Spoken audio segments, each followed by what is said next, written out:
Hello, my name is Oliver. I'm 50 years old, and I live a fairly ordinary life. I work an office job, nothing special, but it pays the bills.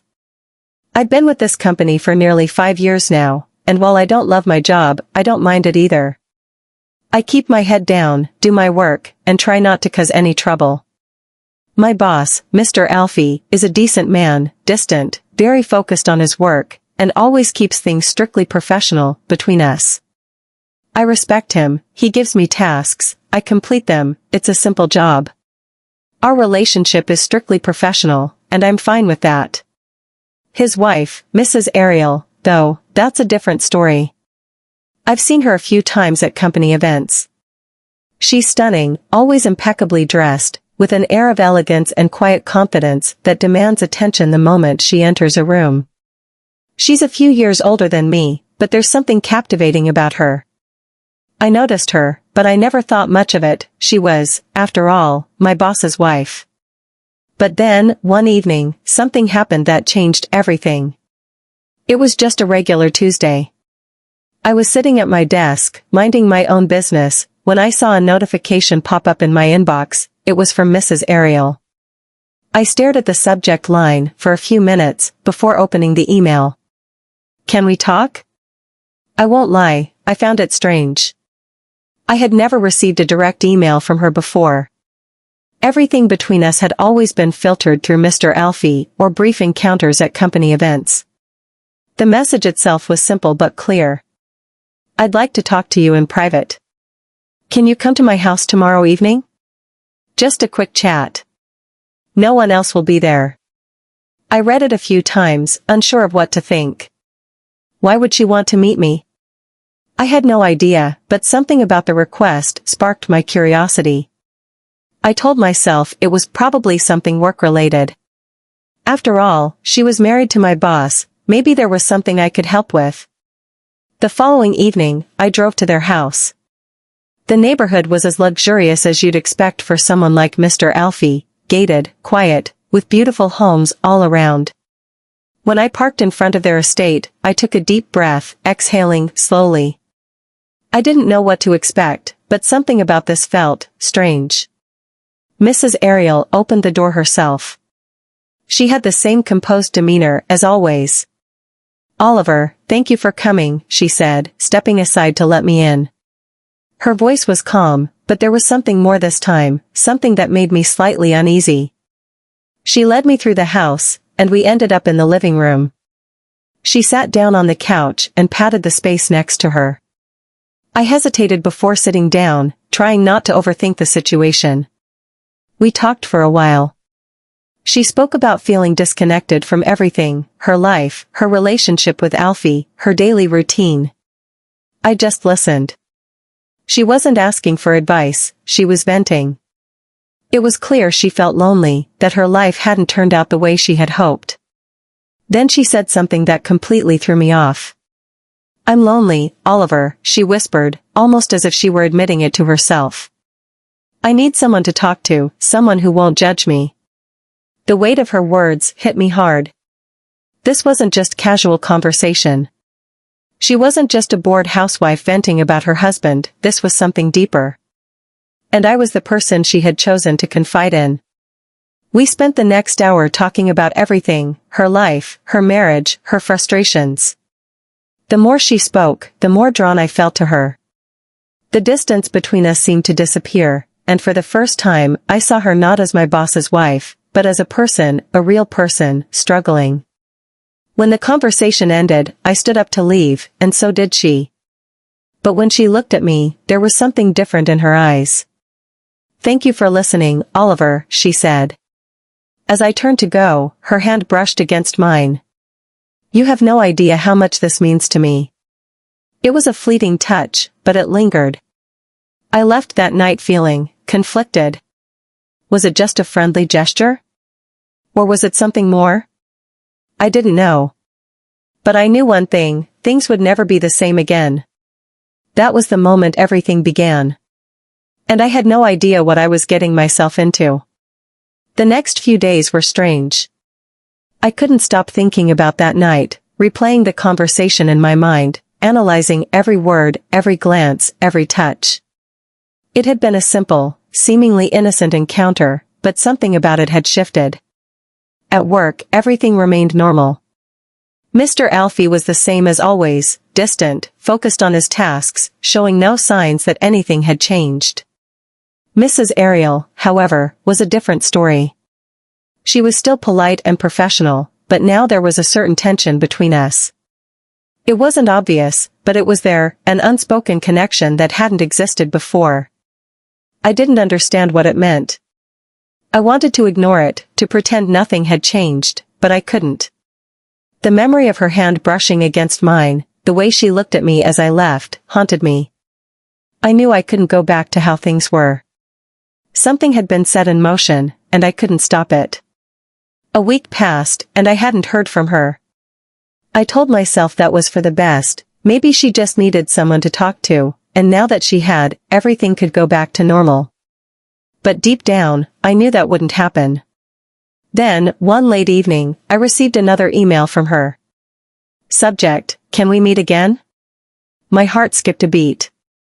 I stared at the message, unsure if I should open it. I didn't know what to expect. Was this just a continuation of our last conversation? Or was she looking for something more? I opened it. Oliver, I've been thinking a lot about our last conversation. I want to talk to you again. I understand if you're uncomfortable, but I would really appreciate it if you could come tonight. This is important. Please let me know.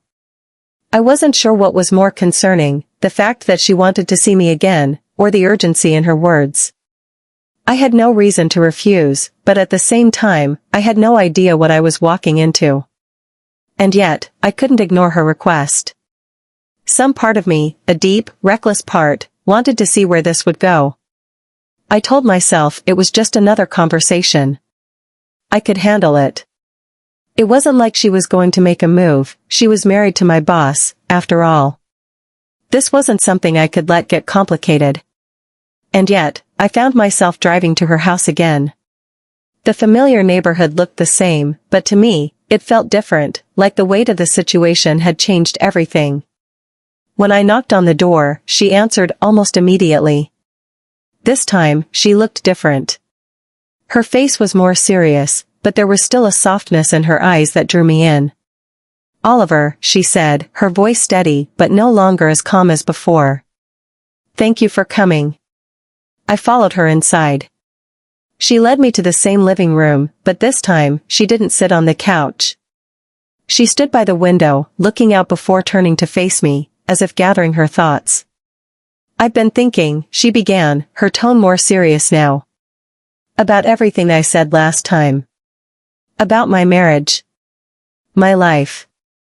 I'm lost, Oliver. And I don't know who else to turn to. I didn't know how to respond. The tension between us thickened. And at that moment, I realized, this was no longer just about talking. The lines between work and personal life were beginning to blur.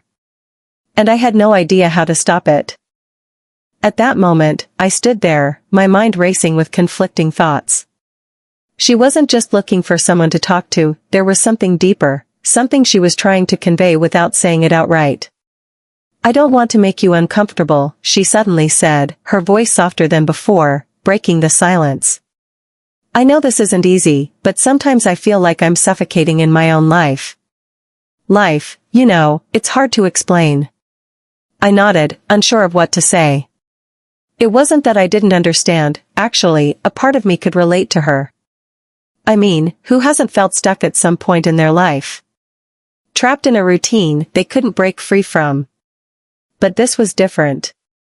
She was married to my boss. This was a line I shouldn't even be thinking about crossing. But when she spoke, there was something in her voice, a vulnerability I hadn't expected. She wasn't just a powerful woman with a perfect life. She was human. A woman who felt unappreciated, lost, and isolated despite the wealth and status surrounding her. That made her seem more real, more approachable. In that moment, I instinctively stepped closer, wanting to be there, to listen. "You're not suffocating me, Mrs. Ariel," I said gently, trying to reassure her. "It's just hard to see someone like you in this situation." "You seem to think you have me all figured out," she said, a hollow laugh escaping her lips. She looked away for a second, her hands resting on the back of a chair. "You would think that, wouldn't you?" She turned back to me, her face softening. "But the truth is, sometimes I feel like I'm trapped in a role I never asked for. A role that has nothing to do with who I am, but everything to do with the image I'm expected to maintain." It was a moment of pure honesty. I could see the frustration and sadness in her eyes. She wasn't just talking about her marriage, she was talking about her entire life. I hadn't expected this level of openness from her. In that moment, she wasn't just my boss's poised, elegant wife. She was a woman looking for someone who understood her. I didn't know how to respond. I didn't want to say the wrong thing, but I also didn't want to ignore what she was feeling. So, I just listened, letting her continue, hoping my silence would help her let go of more of what she was holding inside. "I don't know what I'm doing anymore, Oliver," she continued, her voice carrying a hint of desperation. "I just need someone to care. Someone to notice." My heart skipped a beat. I couldn't believe what I was hearing. Was she really saying this to me? Was she really confiding in me in a way that felt more intimate than anything I had ever expected? Before I could respond, she took a step closer. The distance between us shifted, the air between us changed. She wasn't standing far away now, just inches apart. Her eyes met mine, and for a brief second, I saw something there. A flicker of hope. Or maybe even longing. It was impossible to ignore. "I don't want to be alone anymore, Oliver," she whispered, her voice barely audible. I didn't know how to react. Every instinct in me screamed that I shouldn't be here, that this was dangerous territory. But something kept me rooted in place. Something I couldn't explain. "I understand," I finally said, my voice betraying the unease I felt. "But I'm not sure how I can help. I'm just here to listen." Her hand moved toward mine slowly, and for a moment, I didn't pull away. The connection between us, unspoken and undefined, hung heavy in the air. There was a tension I couldn't escape, a pull neither of us seemed to want or be able to resist. She placed her hand gently on mine. Her fingers were warm against my skin. It was a simple touch, nothing more. But it sent a jolt through me. The electricity between us crackled in that small gesture, and I felt the undeniable pull of something more. I looked at her, searching her eyes for some sign that I was misunderstanding this. But I saw nothing. She just looked at me, expectant, vulnerable, maybe even a little unsure. I had to break the silence. "I don't want to cross any lines," I said, my voice slightly unsteady. "I'm just trying to help you, Ariel." I had to stop calling her Mrs. Ariel. "I don't know what this is, what's between us, but I'm here to listen. I can't promise anything more." She didn't pull her hand away.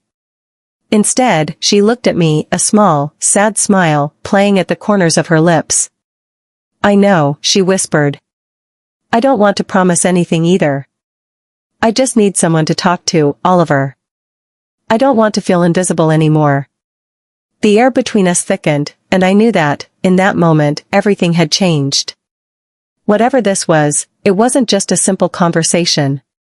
The lines between work and personal life had started to blur. And no matter how much I tried to deny it, there was something between us, something neither of us wanted to let go of. The question was, how far were we willing to let this go? I don't know why I stayed that night. I couldn't shake the feeling that I was making a huge mistake. But in that moment, it didn't feel wrong. It felt real. Ariel, Ariel. I had to stop calling her Mrs. Ariel, had been so open, so vulnerable. She wasn't just my boss's wife anymore. She was a woman in pain, lost, searching for something to hold on to. And somehow, I was the one there, holding her hand in the emptiness of her grand, lonely house. I stayed up talking to her for hours. There was no one else for her to talk to. No one else she trusted. And somehow, I had become her confidant. It wasn't just a conversation. It was an exchange of emotions. Every word she spoke, every laugh, every pause between us, it all felt like a connection I hadn't realized I needed. When we finally stopped talking, the house fell silent, except for the sound of our breathing. She prepared a guest room for me, and though I was exhausted, I barely slept. My mind kept replaying everything we had said. Everything we hadn't said. I lay awake, staring at the ceiling, realizing just how complicated everything had become. How quickly things had changed. When morning light filtered in, I woke up to find Ariel already in the kitchen, sipping her coffee. Her usual grace had returned, as if nothing had happened between us. As if last night was just a fleeting moment, easily forgotten. "Good morning," she said with a small smile, her hair falling over her shoulders. "Morning," I replied, rubbing my eyes. I didn't feel rested. How could I, after everything? She poured me a cup of coffee without asking, but I didn't mind. There was an awkwardness in the air now. A tension that hadn't been there last night. I felt like I had crossed some invisible line. And maybe she regretted it. Maybe I had pushed her too far. Maybe I should have left earlier. But I couldn't shake the feeling that something had shifted. I didn't know if she felt the same way. But I knew that I did. We didn't talk much as I finished my coffee. I could feel the weight of the silence between us. I needed to leave.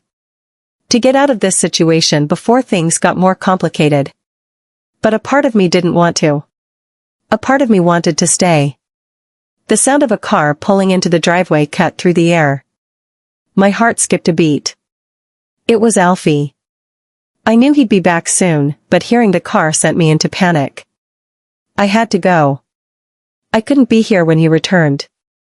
"I have to go," I said quickly, standing up. Ariel looked at me, her expression unreadable. But I caught a glimpse of something: regret. Relief. Maybe a little of both. "Of course," she said, her voice slightly tense. "I understand." I grabbed my coat and rushed out. But as I drove away, I couldn't shake the feeling that I was leaving something behind. Her face. The gentleness in her voice. Everything is still fresh in my mind. It feels like she's still there with me. I run my fingers through my hair, trying to regain my composure, but it's useless. I don't know what I'm doing. I don't know what this is. But I can't stop thinking about her. I don't want to stop thinking about her. It's stupid. It's dangerous. And it's everything I swore I'd avoid. Falling for my boss's wife. It's the textbook definition of bad decisions with even worse consequences. But the truth is, I've already fallen. I've fallen too deep, and now there's no turning back. No matter what happened between us last night, it wasn't just a fleeting moment. It changed me. And as much as I want to run from it, I know I can't. The more I think about Ariel, the more I realize. This isn't just an affair, or some casual relationship. I have feelings for her. Real feelings. I don't know what to do with them. But I know I can't ignore them anymore. I've fallen for Ariel. And no matter how hard I try to fight it, nothing can make it go away. It didn't take long for everything to go wrong. I should have known better. I should have seen it coming. Of course, what happened between Ariel and me was bound to come to light. I mean, how could it not? It was reckless. It was stupid. But I wasn't thinking about the consequences when I was with her. For one moment, it felt like the right thing to do, the only thing that made sense. And then, one morning, Mr. Alfie called me into his office. The moment I stepped inside, I could feel the weight of the situation hanging in the air. There was something about the cold, disappointed look in his eyes that made my stomach drop. "Oliver," he began, his voice steady, but laced with anger. "I'm not going to pretend I don't know what's going on." My heart sank. I didn't know how he found out, but the truth hit me like a ton of bricks. He knew everything. "I tried to keep this professional," he continued. You understand that, don't you? I nodded, unable to speak. I trusted you, he said. More than I should have. And you betrayed that trust. Not just with me. I opened my mouth to say something, to apologize, but the words got stuck in my throat. What could I even say? There was no excuse. You're fired, Oliver, he said firmly. Effective immediately. And don't think you'll find another job like this. I'll make sure of that. His words hit me hard. But that wasn't even the worst part. The worst part was the way he looked at me. Not with anger anymore. Just disappointment. Like I was a failure. And the worst part of all, Ariel. As I walked out of his office, my mind was a mess. I'd lost my job. I'd lost everything I thought I had. And all for one night of weakness. One fleeting moment of connection. That had turned into something far more complicated than I ever expected. I didn't know what to do next. My head was spinning. My heart was pounding in my chest. I wasn't myself anymore. I felt like I was drowning. The next few days passed in a blur. I tried to reach out to Ariel, to explain, to apologize. But she didn't answer my calls or my messages. I couldn't even blame her. After all, she had everything to lose. And I was nothing more than a risk. A mistake she had to stay away from. But then, one afternoon, I saw her name on my phone. It was a short, simple message. I need to see you.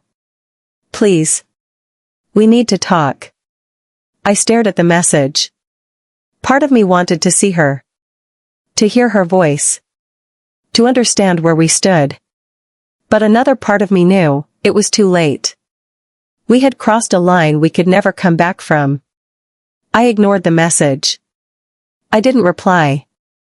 I couldn't. The pain of everything was too much to bear. Mr. Alfie's betrayal. Losing my job. The mess I had made of my life. It all came crashing down on me. I was too broken to pick up the pieces. A few days later, she sent another message. And another. But I still didn't respond. I couldn't. I knew that if I saw her again, I'd fall right back into the trap. And I couldn't do that to myself. I had to let go. Even if it hurt more than anything I had ever felt before. I never heard from her again after that. I don't know if she moved on. If she regretted everything that happened between us. But I know one thing for certain. I'm not the same person anymore. What started as a simple, reckless mistake ended up destroying my life in ways I never could have imagined. I feel lost. Broken. Like a part of me has been torn apart. And no matter how hard I try, I can't escape the feeling that it's all my fault. Days passed, but the weight of everything still sat heavy on my chest. Losing my job was one thing. I'd find another eventually. But what really broke me was the way it all fell apart.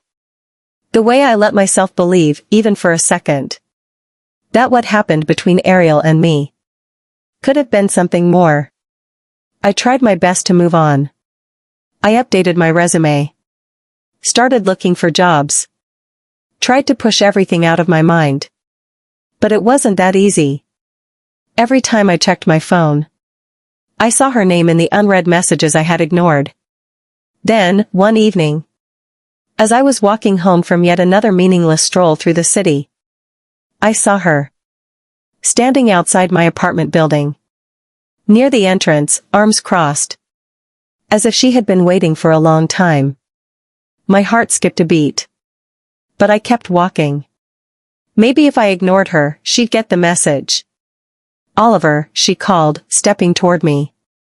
Please. Just hear me out. I sighed, stopping a few steps away. She looked different. Tired. Like she hadn't been sleeping much. There was something vulnerable about her in that moment. Something I hadn't really seen before. You ignored me, she said softly. I get it. I do. But I needed to see you. I didn't reply. I just stood there, waiting for her to say whatever she needed to say. She hesitated. Then took a deep breath. "I'm sorry," she said. "For everything. For pulling you into this. For letting things go too far. I never wanted you to get hurt like this." I exhaled. Looked away for a second. "It doesn't change anything, does it?" I murmured. She looked down. "I guess not." There was a long silence between us. For a moment, it was like that night at her house all over again. Just the two of us in our own little world. But this time it wasn't intimate. It was just sad. "I should have been smarter," I finally said. "I should have known better than to let this happen. But I didn't. And I paid for it." "You'll be okay," I told her. "You'll go back to your life. And this will just be a mistake that eventually fades away." "That's what you think," she whispered. I nodded. "Yes. And that's why I need to move on." She swallowed hard. She looked like she wanted to say something else. But instead, she just nodded. "I understand," she whispered. "I'm really sorry, Oliver." I gave her a tired smile. And that was it.